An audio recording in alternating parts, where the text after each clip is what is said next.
Arestado ang isang high-value individual sa ikinasang anti-illegal drug operation ng mga operatiba ng Ilocos Sur Provincial Drug Enforcement Unit kung saan nakumpiska ang tinatayang 470,000 pisong halaga ng hinihinalang shabu sa green market ng Barangay Poblacion Sur, Idlida, Ilocos Sur.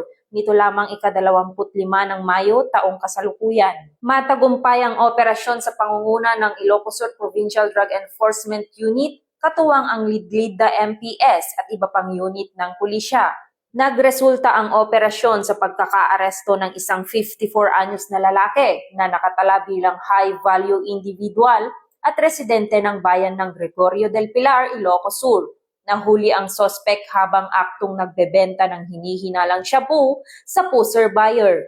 Nakumpiska mula sa sospek ang 4 na heat-sealed transparent plastic sachet na naglalaman ng hinihinalang shabu na may tinatayang kabuuang bigat 72.14 gramo at may standard drug price na 490,552 pesos, by bust money at iba pang personal na gamit. Ang sospek ay kasalukuyang nakadetene sa Lidlida MPS at ang nakumpiskang ebidensya ay nasa kustodiya na ng Ilocos Sur Provincial Drug Enforcement Unit para sa kaukulang dokumentasyon at pagsasampa ng kasong paglabag sa Republic Act 9165 o ang Comprehensive Dangerous Drugs Act of 2002.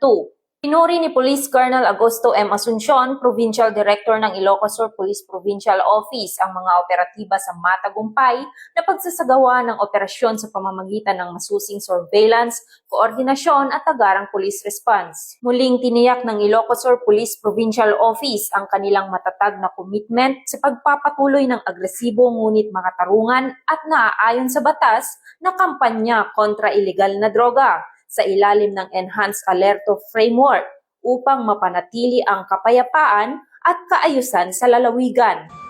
Mula dito sa Ilocos Region, ako ang inyong PNN Correspondent, Patrolwoman Nikki Lyra Barbero, alagad ng batas, tagataguyod ng balitang pulis.